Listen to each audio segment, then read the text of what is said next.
Welcome back. Our guest for this segment is April Leposki, who's made magic happen up at Marley's Mission. One of the great things about doing these programs, and ladies and gentlemen, I'll tell you, I love them, is the opportunity to visit some of the great things that are happening in northeastern Pennsylvania. And one of the things that touched my heart the most is the great work that's being done by April up at Marley's Mission with horses and kids and therapy and a way to make a warm, wonderful place a place of healing. And April, just great job on that. But, you know, it's the giving season. And if someone wants to make a donation to Marley's Mission, they can make it in the name of a good friend or a relative, can't they? Absolutely. Talk to me about that. Absolutely. Well, thank you very much for the very kind words, and we'd love to have you come up to the mission anytime you'd like to come. But if you'd like to make a gift in the name of somebody, you can, if you'd like it designated, we have the Matt Burney Hope and Healing Fund that you can send it to, or you can just send the checks into the P.O. Box with whoever you'd like to dedicate in the memory of. You know, this year I got a card from a good friend of mine, Bob Offberg, attorney Bob Offberg, indicating that he had made a donation for children's coats in the name of O'Malley and Langan. And I was really touched by that. Really touched by that.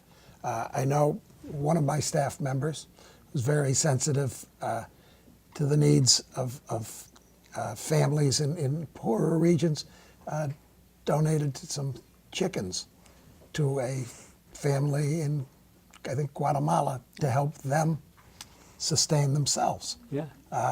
And I mean, these things are out there for you to do. And instead of buying something that someone may or may not need, giving something in the name of a friend to a charity like Marley's Mission is a great way. Absolutely. To help whoever you're giving it to, and also to a great charity. And Tom, I know you're a great advocate of that. Absolutely, but I think that's a wonderful idea that's a little bit out of the box, so to speak, with donating chickens to help someone sustain themselves. As the old parable says, that I'd rather than give someone a fish, I'd rather teach them to fish so that they can sustain themselves. It's just a wonderful idea. Yeah. You know, I'm a great fan of Lawrence O'Donnell and that kind program that he has with the desks for the kids in Africa. I was in Africa about 6 years ago, and I know how important an education is. So just giving kids desks, but being able to do something for a program like Marley's Mission. And when I was up there, ladies and gentlemen, I learned that this is one of a kind.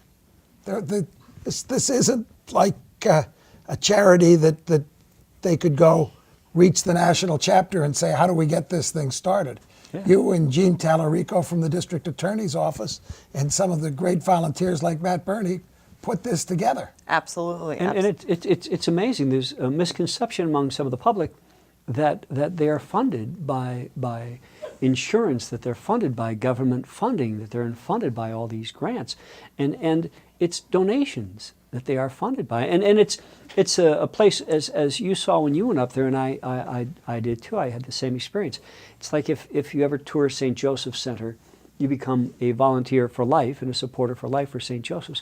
What's the same thing at Marley's? You go up and you talk to April, and you talk to Jean, you talk to Ann, you talk to any of the volunteers up there, and you walk away. It's like, well, you know, when do I start? What can I do? I don't know how many hours he has in a day. There's not too many charities, ladies and gentlemen. That Tom Welby is not involved well, in. You're calling attention to it, but the reality is so many people do get involved, but do it quietly, and that's wonderful. And you have so many people that help you out. And so many people that can't help out physically, can't be there, but they help out financially, or hopefully will learn that there are things that they can do to help out financially, and every little bit helps. Absolutely. We have a lot of great volunteer opportunities at the farm, at events, doing a ton of different things. Simple things like they had a note up on their Facebook page, and by the way, anyone on Facebook should friend Marley's Mission, and you would have learned this past week they needed rock salt or Quick Joe, things as simple as that. And that's, ladies and gentlemen, it's so easy to fill a need if you just open up your eyes and most importantly, open up your heart. And if there's ever a season that it's a great opportunity to do that, and I grew up with some great mentors who taught me that it is far better to give than to receive. Yeah, and I love that. There's great joy in giving. The greatest thing that you can open this holiday season is your heart. And that's you're absolutely right. Absolutely. We had the medical college in Scranton. They took care of all of our children at Marley's Mission this year, and were Secret Santas to about 30 different families. Wow. This year, yes. Isn't that wonderful? It was. Tommy, what are some of the other areas that you've seen a need for? I know you were down talking to Monsignor Kelly recently. And Monsignor Kelly, of course, runs the St. Francis Soup Kitchen, and through that they also all of Catholic Social Services. That's right, Catholic Social Services, yeah. But they're building the Veterans Home. It's going to be a home for, I believe it's 40 homeless veterans will be housed there, and there is a process by which they go through to choose those veterans, men and women, I believe, that will, or maybe it's just the men that will be at this facility, that will be housed there.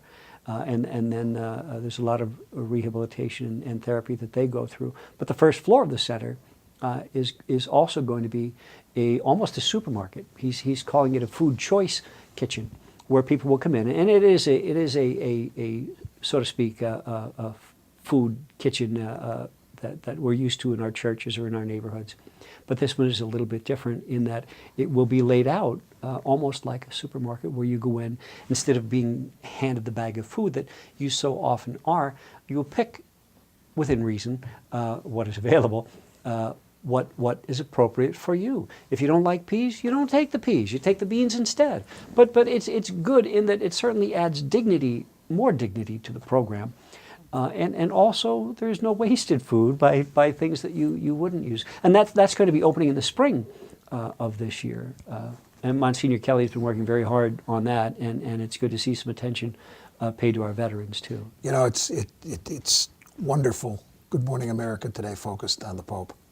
But it's wonderful that we finally have a leader of a major religious institution who is focusing on income inequality and the needs of the poor.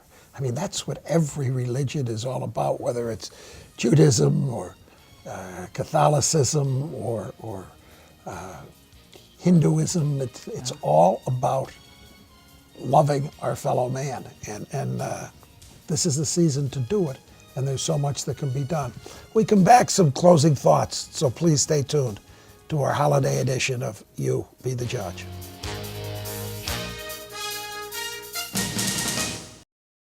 Todd O'Malley again. If you're hurt or sick, can't work, Social Security could be the answer. Grab your cell phone. Call the lawyers at O'Malley & Langen, 1-800-817-2667. And remember, we don't get paid unless you win.